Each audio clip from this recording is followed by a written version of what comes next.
La solidarité qui règne au sein de notre CGT dès lors qu'on attaque l'un de ses militants. Laurent Drusiak, je suis secrétaire général de l'Union départementale CGT de l'Allier.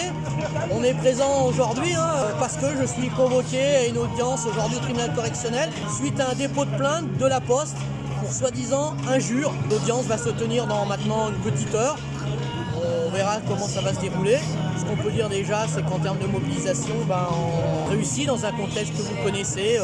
Des délégations qui viennent de partout, de l'Isère, du Cantal, de Haute-Savoie, de Savoie, toute la région du Rhône, de la Loire.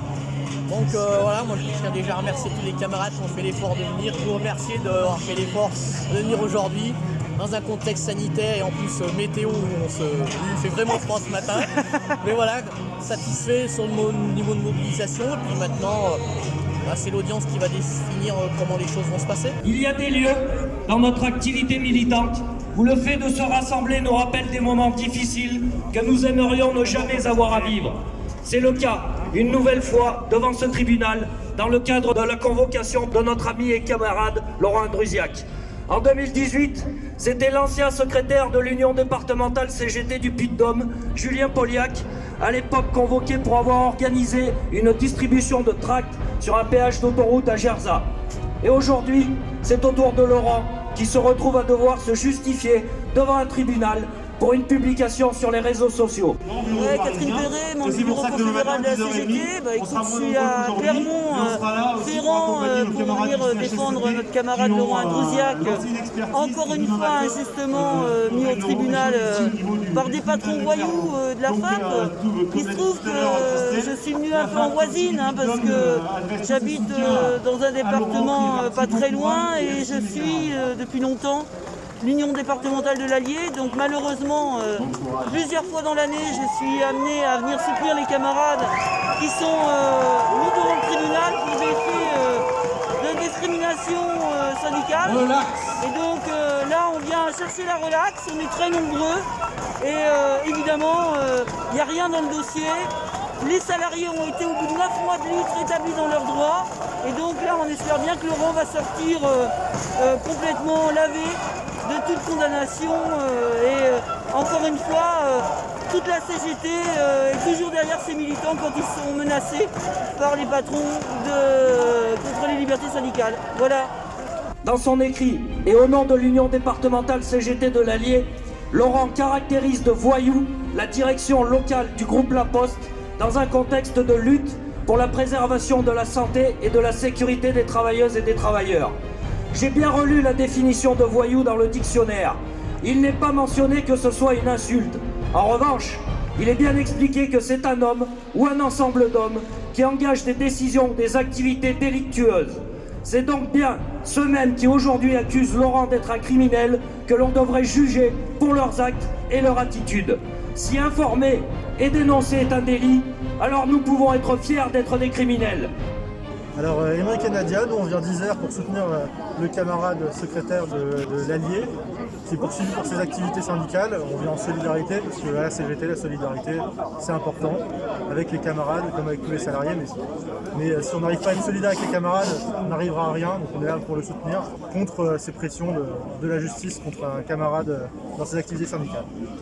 Les droits humains, économiques, sociaux, culturels, civils et politiques sont des droits universels et doivent être reconnus par l'ensemble des États.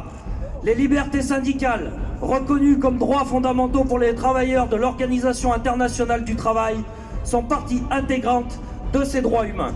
Ils font l'objet d'une bataille syndicale quotidienne à travers le monde et de plus en plus en France, où des années de politique libérale influencée par un patronat de plus en plus agressif envers les organisations syndicales ont pour unique but de faire taire toute forme de critique ou de contestation. Dans un contexte de remise en cause des libertés fondamentales, avec la loi de sécurité globale où le gouvernement Macron tente d'imposer un nouveau schéma du maintien de l'ordre, les mises en accusation des militants syndicaux, politiques ou associatifs est une pratique honteuse qui tend à se généraliser. Je travaille à la Poste et donc je viens soutenir Laurent qui a été attaqué par mon employeur alors qu'il nous soutenait dans une grève. Impensable qu'en France, des responsables syndicaux paient de leur liberté le fait d'avoir essayé d'organiser un rassemblement pour défendre collectivement des droits fondamentaux. Ils font croire que nous vivons dans un monde dégénéré, puisque n'importe quel procureur peut faire fi de droits pourtant garantis par la Constitution française et le droit international, afin d'empêcher à l'avenir toute expression critique d'une ou d'un citoyen, quand bien même elle ou il l'exprimerait en tant que représentant de son organisation syndicale. À travers la convocation de Laurent, c'est bien une nouvelle fois la démocratie qu'on tente de museler et d'affaiblir. Combien sommes-nous à avoir déjà parlé à un patron, un journaliste, un représentant de l'État, ou à avoir pris la parole en public pour dénoncer les injustices sociales qui nous touchent en tant que jeunes, salariés ou agents, retraités, privés d'emploi? Combien serons-nous demain à être poursuivis si nous émettons la moindre critique envers notre employeur ou envers les dirigeants politiques de ce pays? Françoise et Eric de la Savoie, donc on est venu bien entendu en soutien à Laurent, mais aussi pour motiver les syndicats à se défendre contre la répression syndicale, qu'ils les tapent tous les jours et qu'ils n'en ont pas conscience. Voilà, donc c'est sûr que tous ensemble, on va gagner, parce que quand on touche un militant de la CGT, on touche toute la CGT. Est-ce un crime d'aborder simplement nos concitoyens pour éveiller leur conscience sur les dangers d'une politique dévastatrice, portant gravement atteinte aux droits et libertés fondamentaux des travailleuses et travailleurs? Le plus grave dans cette nouvelle convocation devant ce tribunal, c'est bien la personnification de la convocation. Alors au-delà de l'atteinte à la liberté de s'exprimer et de revendiquer que la CGT porte dans ses valeurs fondamentales, on est en droit de se demander si ce n'est pas plutôt la volonté de casser et détruire Laurent pour affaiblir la CGT de l'Allier. La justice prend-elle conscience des conséquences dramatiques de cette personnification de la mise en accusation? La CGT du Puy-de-Dôme exige l'arrêt immédiat de l'ensemble des procédures initiées à l'encontre de notre camarade Laurent Andrusiak et que cesse toute forme de répression envers son action militante pour défendre les intérêts des travailleuses et travailleurs. Nous demandons que cesse cet acharnement contre lui et contre la CGT qu'il représente.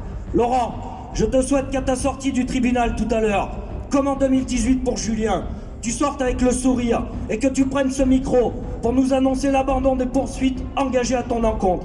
Quand on attaque un militant de la CGT, c'est toute la CGT qui est derrière lui. Alors faisons entendre aujourd'hui tout notre soutien et notre solidarité devant ce tribunal.